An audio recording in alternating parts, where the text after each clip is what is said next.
بسم اللہ الرحمن الرحیم۔ السلام علیکم ناظرین، جاوید ٹی وی پر سبھی دیکھنے اور سننے والوں کو خوش آمدید۔ تو ناظرین، آج کی اس ویڈیو میں آپ کو بتانے والا ہوں ایک ایسی حیران کن اپلیکیشن کے بارے میں کہ جس کے ذریعے سے خواتین کو تنگ کرنے والے مردوں کے بارے میں آسانی سے پتہ لگایا جا سکے گا، اور اس ایپ کے ذریعے فوری طور پر پولیس کو اطلاع ہو جائے گی اور ایسے مردوں کو پکڑا بھی جا سکے گا۔ تو یہ ایپ کس قسم کی ہوگی اور اس کے ذریعے سے کیسے پولیس کو اطلاع مل جائے گی، اور اس ایپ کو تیار کرنے والا کون شخص ہے؟ تو اگر آپ یہ سب باتیں جاننا چاہتے ہیں تو ہمارے ساتھ رہیے گا اور ویڈیو کو آخر تک لازمی دیکھیے گا۔ اور ویڈیو شروع کرنے سے پہلے میں اپنے نئے آنے والے دوستوں سے گزارش کرتا ہوں کہ اگر آپ نے ابھی تک ہمارے اس چینل کو سبسکرائب نہیں کیا ہے تو ویڈیو کے نیچے دیے گئے لال بٹن کو دبا کر ہمارے اس چینل کو جلدی سے سبسکرائب کر لیں، اور ساتھ ہی گھنٹی کے نشان کو لازمی دبا دیں تاکہ آپ کو ہماری ہر نئے آنے والی ویڈیو سب سے پہلے مل سکے۔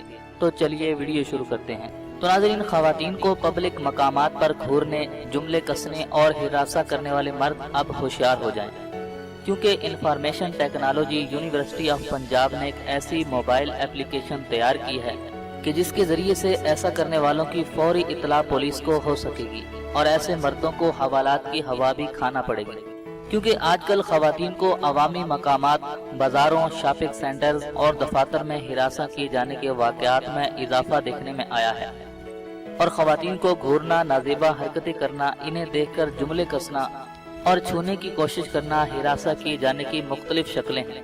اور بدقسمتی سے پاکستان بھی ایسے ممالک میں شامل ہے کہ جہاں ایسے ناپسندیدہ اور غیر اخلاقی واقعات رونما ہوتے ہیں۔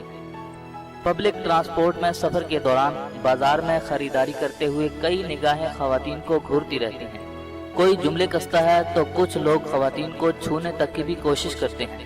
تو ناظرین، اسی سلسلے میں انفارمیشن ٹیکنالوجی یونیورسٹی کے وائس چانسلر ڈاکٹر عمر سیف نے بتایا ہے کہ ایسا کرنے والوں کے خلاف کارروائی اس لیے نہیں ہو پاتی کہ خواتین ان حرکتوں کو نظر انداز کر دیتی ہیں اور پولیس میں کوئی رپورٹ درج نہیں کرائی جاتی۔ خواتین کو ہراساں کیے جانے کی باتیں تو بہت کی جاتی ہیں، مگر آج تک ایسے کوئی اعداد و شمار میسر نہیں ہیں کہ جن کی مدد سے یہ جاننے میں مدد مل سکے کہ خواتین کو کن مقامات پر اور کن اوقات میں ہراساں کیا جاتا ہے۔ تو اسی وجہ سے ہم نے یہ قدم اٹھایا ہے، اور ڈاکٹر عمر سیف نے بتایا کہ اپریل 2017 میں ورلڈ بینک کی معاونت سے ایک پائلٹ پروجیکٹ شروع کیا گیا تھا۔ اس مقصد کے لیے ریکیپ کے نام سے موبائل اپلیکیشن تیار کی گئی، اور پھر اس اپلیکیشن کی مدد سے لاہور میں منتخب خواتین سے سروے کیا گیا۔ پہلے مرحلے میں پبلک ٹرانسپورٹ کے شعبے کو لیا گیا۔ اس اقدام سے ہمیں یہ جاننے میں مدد ملے گی کہ کن مقامات پر اور کن اوقات میں خواتین کو ہراساں کیے جانے کے زیادہ واقعات ہوتے ہیں۔ تو ان اعداد و شمار کی روشنی میں حکومت اقدامات اٹھائے گی اور ایسے لوگوں کے خلاف کارروائی ہوگی، اور ان جگہوں کو بھی محفوظ بنایا جائے گا جہاں خواتین کو ہراساں کیا جاتا ہے۔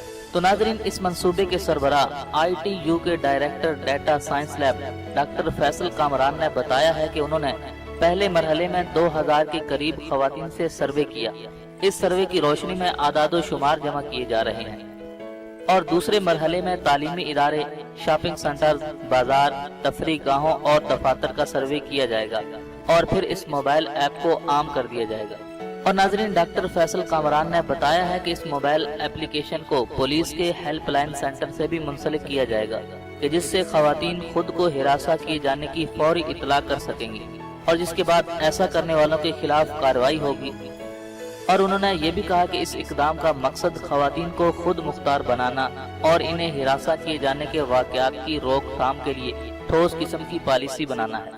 اور ایک طالبہ اقصیٰ کا کہنا تھا کہ انہیں سب سے زیادہ اس وقت خوف اور غیر محفوظ ہونے کا احساس ہوتا ہے جب وہ بس اسٹاپ پر اکیلے گاڑی کے انتظار میں کھڑی ہوں۔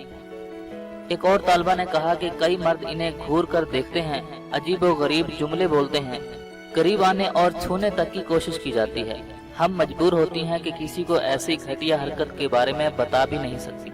تو ناظرین، یہ بات یاد رکھیں کہ اگر ہم کسی کی ماں، بہن یا بیٹی کو چھیڑیں گے، ان پر جملے کسیں گے، ان کو چھونے تک کی کوشش کریں گے، تو ہماری ماں، بہن، بیٹی بھی محفوظ نہیں رہ سکتی، کیونکہ یہ بات تو طے ہے کہ جیسا کرو گے ویسا بھرو گے۔ تو اسی لیے ہمیں کوئی بھی ایسا کام نہیں کرنا چاہیے کہ جس سے بعد میں ہمیں شرمندگی کا سامنا کرنا پڑے، اور پھر وہ شرمندگی ہمارے کسی کام بھی نہ آئے۔ تو ناظرین میں ہوں جاوید اور آپ دیکھ رہے تھے جاوید ٹی وی۔ یہ تھی ریکیپ اپلیکیشن کے بارے میں کچھ اہم معلومات جو میں نے آپ تک پہنچائی۔ تو اگر آپ کو یہ معلومات اچھی لگیں تو ویڈیو کو لائک کیجئے، شیئر کیجئے اور کومنٹس کے ذریعے ہمیں اپنی رائے سے ضرور آگاہ کیجئے۔